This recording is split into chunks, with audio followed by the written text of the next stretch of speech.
everyone, it's Nicole. Welcome to Designed with Nicole. This is number 45. And today we're going to talk all about cardstock. Cardstock is a really great basic in your stash and often overlooked.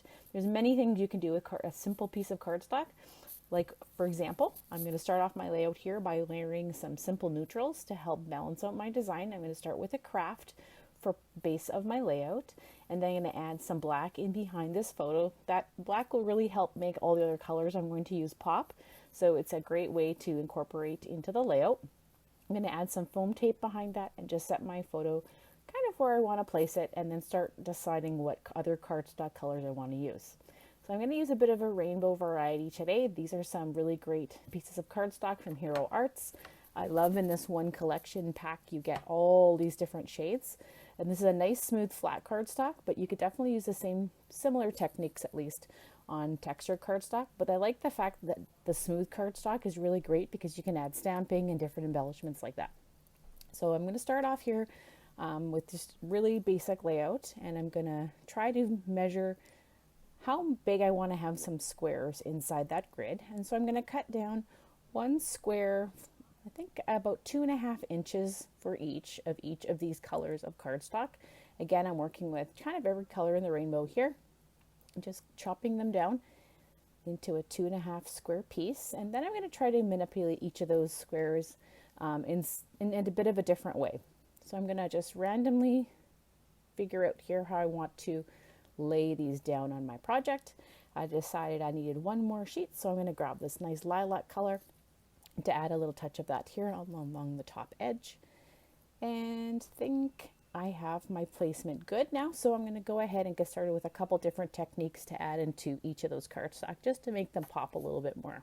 You could definitely leave them as they are, just plain cardstock. You could sew them, you could pop them up, but what I want to do is use some of my basic tools to help kind of amp up that cardstock. So I'm going to start off with my fringe scissors and just fringe the edge of a couple more strips of those same colors of cardstock and trim them down to a 1-inch strip. And then I'm going to trim them down again to the same width as those squares, so the 2.5 inches. And then I'm just going to simply layer them here onto that pink square. I'm going to curl the edges very slightly with a pencil just to add a little bit of dimension and a bit of adhesive, and then just put that pink over top of the pink. And so that's really going to help that section pop and give it a lot of texture. And it's just a soft, pretty pink color. Love that one. Okay, so the next thing I'm going to use is my punch. Very similar to the fringe scissors. I'm going to do the same thing here with my yellow cardstock. I really like this pretty, I'm going to call it a lace edge punch that I have in my stash. And so I'm going to do the same thing I did with the fringe scissors. I'm only going to use the punch this time. Again, punching along the edge with that scallop lace, and then I'm going to trim those strips down again, just like I did with the fringe, into 1-inch strips, and layer that onto the yellow cardstock as well. So the reason I'm layering it is because there might be some pieces that show up behind, so that way the yellow on yellow will always kind of cover up any sort of subtleties that I might miss when I'm layering things together. I am going to leave a little bit of the bottom of this cardstock peeking through because of that scallop border. And I'm going to add this here as evenly as I can, not really measuring too carefully, but you can see that adds a nice texture and dimension to the yellow. Now I have these really cool stamps from Close to My Heart, and there's a set of 4 different backgrounds. So I think this is called charmed backgrounds, and so I'm going to use a couple of these here on some of the pieces of cardstock just to add a bit of a pattern. So I'm going to do tone on tone. So this one was a tiny little heart print. It's hard to see right now from the camera angle, but I used a red ink over top of that red background. I'm going to do the same thing here with this polka dot. I'll use a bit of a kind of a turquoisey teal color excuse me, over top of that light blue cardstock, and that's going to add a nice teal or tone on tone color, and really makes your own pattern paper with just 2 simple supplies. And the thing I like about the stamps is often I think we get stamps and we overlook them in our stash as a tool, but they're really great for a technique like this. This grid one here is really fantastic as well on the purple.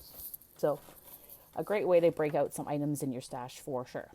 So I have a couple other squares. I'm not sure yet what I want to do with, so I'm going to go ahead and sew the top row of that pink and that yellow piece, and then I'm going to go ahead and just kind of start committing to where I want everything on my page. So I'm going to put that craft cardstock down, kind of centered, but just slightly to the left, and then start kind of placing my cardstock down where I want them. I am going to pop all of these up just to give them some dimension. So I'm just ripping some foam tape by Adhesives by 3L. I love foam tape, so you can cut it down to whatever size you need, and you don't even need to use scissors. I just use my fingers and rip it. It's actually quite simple. So I'm just going to rebuild my grid, and while I'm doing that, I'm thinking of 2 other ways I can actually add some fun dimension to each of my colored swatches, I'm going to call them, from my stash. So once I get my grid back in place, I'm not really measuring, but you definitely could use a T-square or a ruler to line up those squares to make sure that they're even. Obviously, that would be great. A grid is a really great basic as well. So when you want to add a lot of color like I'm doing here, a grid is a great way to kind of combine all of that color together really in a simple way without it being super busy. Okay, I'm going to get my photo down too and commit to where I want to put that. I am going to add a little adhesive extra on one side because it will be kind of higher on one end than the other. So I'm going to do that here again with my ripped adhesive and stick that down. I'm going to fluff my edges a bit. I did decide to go in with some more foam adhesive and just pop a little bit, just not a lot, but a few of those pieces underneath the punched border just to kind of give them a little more dimension so they stuck up a little well. I had stuck them down quite a bit with a tape runner, and so that way that helps them be a little more three-dimensional. I decided to keep it really simple and just punch with my 1-inch punch here some lilac paper to go on top of the lilac square. And I'm actually just going to cut 3 really simple circles and trim down the top so they're a little flat, as you can see there, and just put those on my lilac. I can't have a hard time saying lilac square. And then I decided I wanted to use another one of those background stamps, so I'm going to stamp the orange, but instead of stamping the whole square, I'm going to punch with a heart punch some hearts to layer on top of that heart.